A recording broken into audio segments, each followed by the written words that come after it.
The London night is suffocating, thick with the scent of cordite and the metallic tang of fresh blood. 5 gunshots shatter the silence of the mansion, a rhythmic, violent percussion that ends a life and begins a lifetime of secrets. Welcome to Swasti Diaries, where we uncover the darkness hidden behind closed doors. The crime scene is a tableau of absolute chaos, yet Alicia Berenson remains frozen, a statue of grief or perhaps a masterpiece of cold, calculated resolve. She stands over Gabriel, her husband, his body bound and riddled with lead, the gun still heavy and warm in her trembling hand. The police arrive to find not a scream, but an eerie, impenetrable stillness, a silence so profound it feels like a physical barrier between the living and the dead. Alicia stares into the void, her eyes reflecting nothing, refusing to utter a single word to the detectives who swarm her home. "Alicia, please, just tell us what happened," the lead officer pleads, his voice echoing against the vaulted ceilings, but she remains a ghost in her own house. Her psychological walls are rising, impenetrable and absolute, sealing the truth in a tomb of silence that no interrogation will ever breach. She is the keeper of a secret that will haunt this city for years to come, a mystery that begins not with a confession, but with the terrifying absolute refusal to ever speak again. Before the blood stained the pristine white floors of their London home, Alicia Berenson was the definition of an artist's grace. She lived within a world of vibrant pigments and soft morning light, a life curated for perfection, where every brushstroke on her canvas felt like a heartbeat. To the outside world, she and Gabriel were the golden couple, a portrait of harmony that seemed to defy the ordinary struggles of existence. But canvases can be deceptive, hiding layers of charcoal and jagged lines beneath the glossy, polished surface of a masterpiece. The investigators now pick through the remnants of that life with clinical detachment, searching for a fracture in the facade. They find nothing but order, meticulous receipts, empty wine glasses, and the haunting smell of oil paint lingering in the air like a ghost. There is no sign of a struggle, no broken furniture, and certainly no evidence of an intruder, just the cold, hard reality of 5 bullets finding their mark in the dark. Detective Theo Faber steps into the center of the room, his eyes scanning the space with a hunger that goes beyond professional duty. He watches Alicia, who sits motionless, her expression as blank as a fresh sheet of primed linen. He leans in close, his voice a low, raspy whisper that cuts through the sterile air, asking her if she realizes the gravity of the cage she has built around herself. She does not blink, she does not breathe, and she certainly does not offer him the satisfaction of a single syllable. This is not just a crime scene anymore. It is the birth of a mystery that defies logic. Somewhere beneath the layers of her self-imposed silence lies the truth about why a woman would trade her voice for an eternal frozen stare. The paint is drying on a story that no one is yet prepared to read, and the shadows in this room are only just beginning to lengthen. The Grove was a fortress of brick and sorrow, a place where broken minds went to disappear into the fog of clinical apathy. Theo Faber did not arrive there by chance. He arrived with a singular, burning purpose that eclipsed his professional vows. He watched the facility from the iron gates, his pulse steady, his mind already weaving a web around the woman who refused to speak. For Theo, Alicia Berenson was not a patient. She was a puzzle, a masterpiece of human endurance that he intended to dismantle piece by agonizing piece. He walked the sterile hallways of the psychiatric ward, his footsteps echoing like a countdown against the polished linoleum floors. He reviewed her charts with a predatory meticulousness, searching for the microscopic cracks in her wall of silence that no other doctor had dared to touch.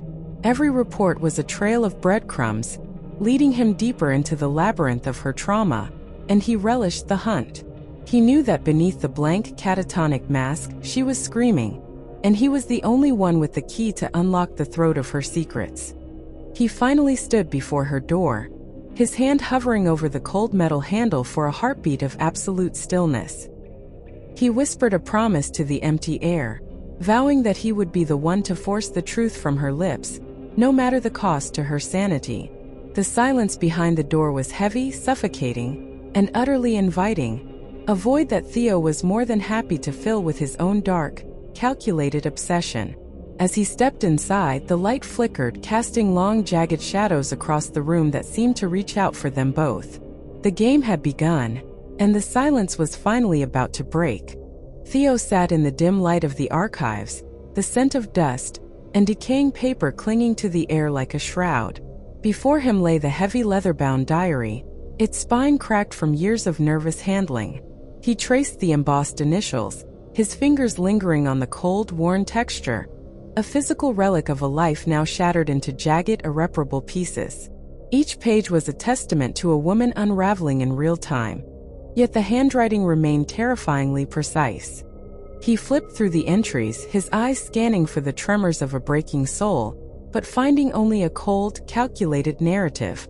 The ink was dark, almost aggressive, detailing a stalker who seemed to exist in the margins of her reality. Theo frowned, the rhythm of his breathing slowing as he realized the discrepancies in the timeline. The dates didn't align with the police reports. The ink composition was too fresh, too deliberate, as if written to be found by someone exactly like him. He felt the weight of the book shift, an undeniable suspicion taking root in his chest. Was this a genuine plea for help, or a masterfully constructed trap designed to lead him into a dead end? He looked up at the flickering fluorescent light, the silence of the room suddenly feeling like an accusation. The diary was not a window into her mind. It was a wall, a barricade built of ink and paper to keep the world away from the ugly, pulsing truth of what really happened that night. He closed the book, the thud echoing like a gunshot in the empty room, and realized the game was far more dangerous than he had imagined. The air in the assessment room was thick, a stagnant, suffocating pressure that seemed to press against my very skin.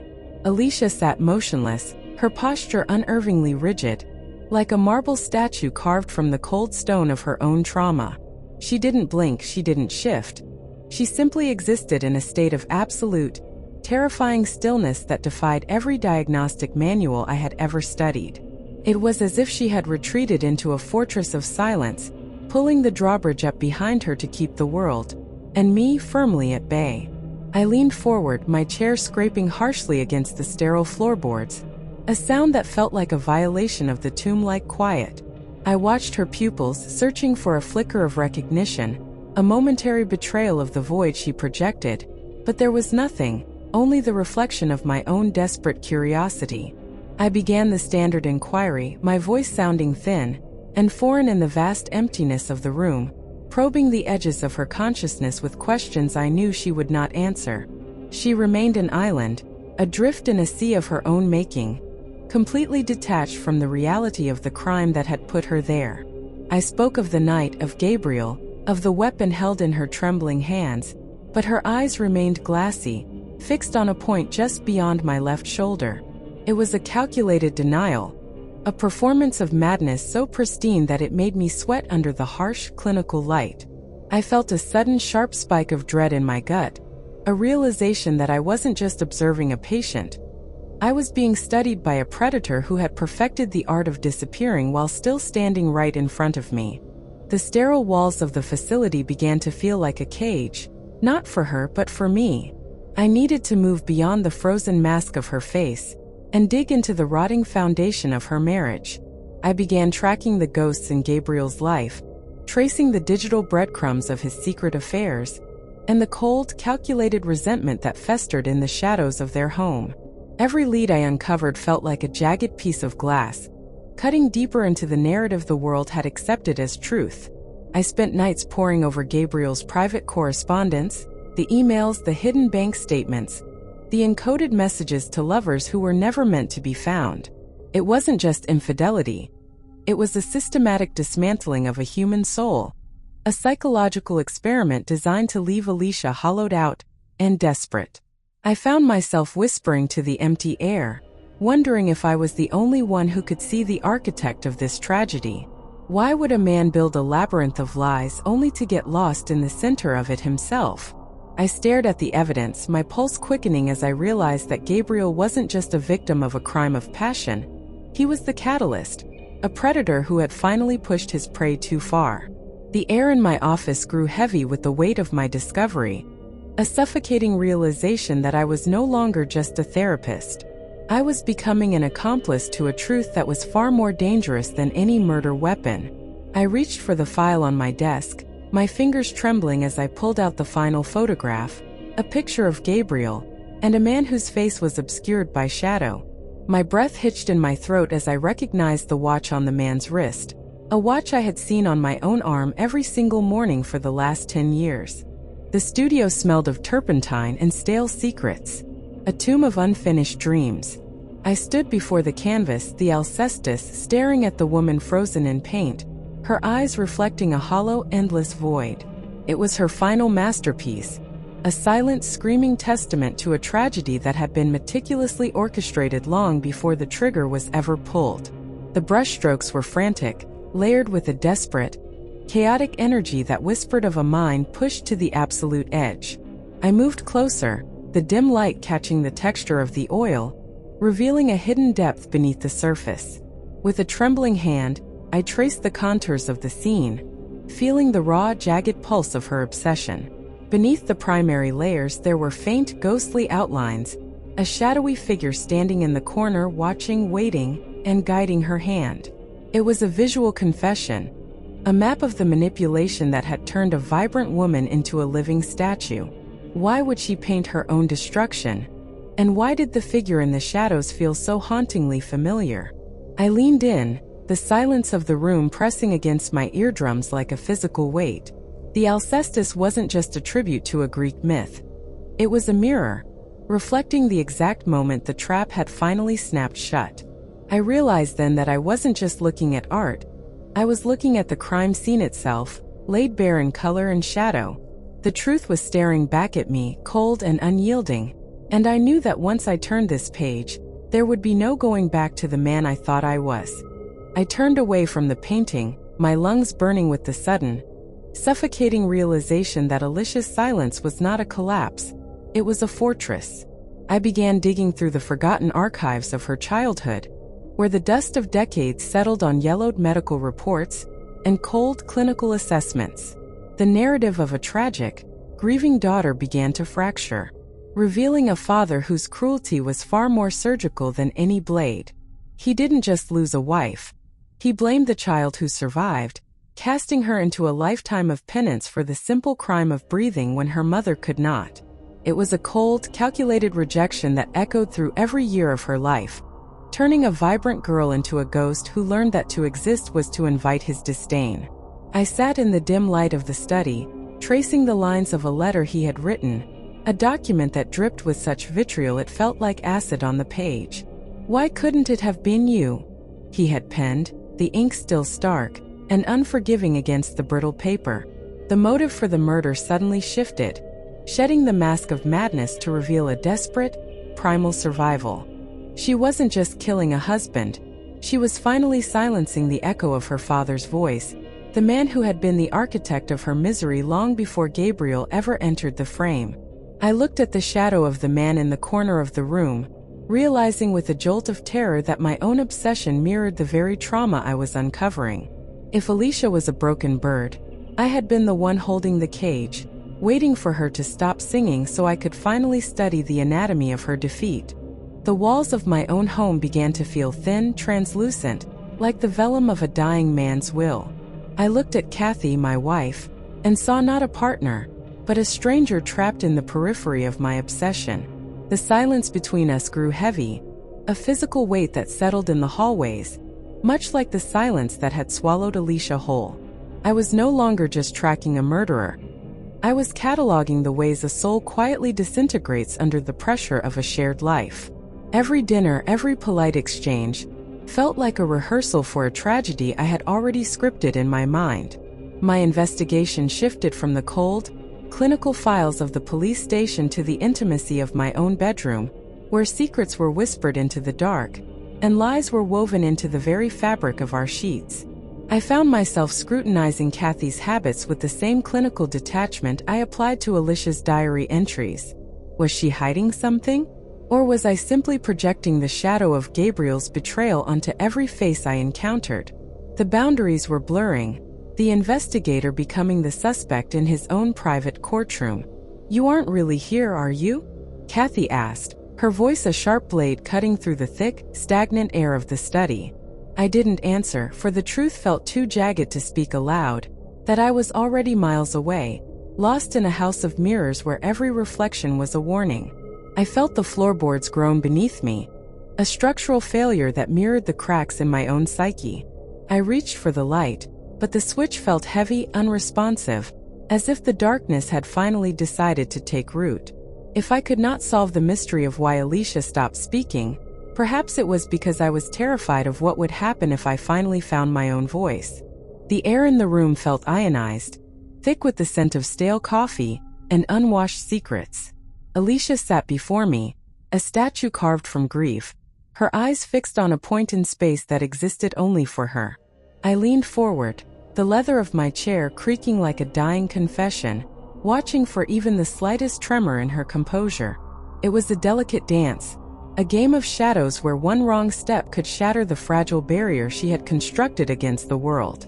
I held the Alcestis painting between us, its colors muted under the harsh clinical light, waiting for the brushstrokes to speak where she would not.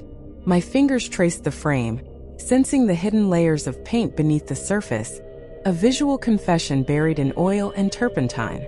I whispered to her, my voice a low hum designed to bypass the conscious mind, probing for a reaction to the specific angle of the murder. Suddenly, her pupils dilated, a sharp, involuntary flicker of recognition that cut through the silence like a jagged blade. She didn't speak, but her hand reached out, trembling, stopping inches from the canvas as if it were a burning coal. The psychological trap was set, yet I felt a cold shiver crawl up my spine. Was this a genuine breakthrough, or had I inadvertently stepped into the very web she had spun to ensnare me? The room seemed to shrink, the walls closing in until the only reality left was the frantic thrumming of my own pulse. If she spoke now, would the truth destroy me, or would it simply confirm that I was never the hunter, but the prey all along? The trail led me to a derelict studio in the city's underbelly, a place where the past refused to stay buried. I sifted through stacks of discarded sketches, my heart hammering against my ribs like a trapped bird. The air tasted of damp concrete and metallic dust, a suffocating reminder of the secrets I had worked so hard to conceal. Everything I thought I knew was beginning to fracture, splintering under the weight of a truth I wasn't prepared to face. I examined the ledger hidden beneath the loose floorboard, its pages filled with meticulous notes on Alicia's daily habits. The handwriting was disturbingly familiar, a jagged, aggressive scrawl that mirrored my own obsession. It wasn't a stranger stalking her. It was a systematic dismantling of a woman's soul, orchestrated with surgical precision long before I ever stepped into that room. I whispered into the empty, echoing space, asking the shadows who truly held the knife. The silence that answered was heavy, pregnant with the realization that my timeline was a lie. If I was the one who recorded these observations years ago, then my current investigation was nothing but a haunting echo of a crime I had already helped commit.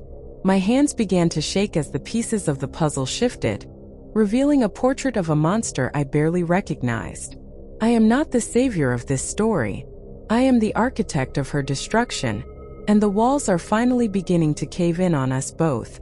The studio air felt thin, starving me of oxygen as the timeline collapsed into a singularity of guilt. I stared at the ledger, the ink still seeming to pulse with a life of its own, a decade-old testament to my own cruelty. I had spent years dissecting Alicia's mind like a specimen, never realizing that I was the one who had sharpened the scalpel. The walls of the room seemed to lean inward, suffocating me under the weight of a decade of calculated, systematic malice. I traced the dates on the pages, my fingers trembling as I recognized the exact moment I decided to break her. My clinical notes weren't observations. They were instructions for a slow-motion execution of a human spirit.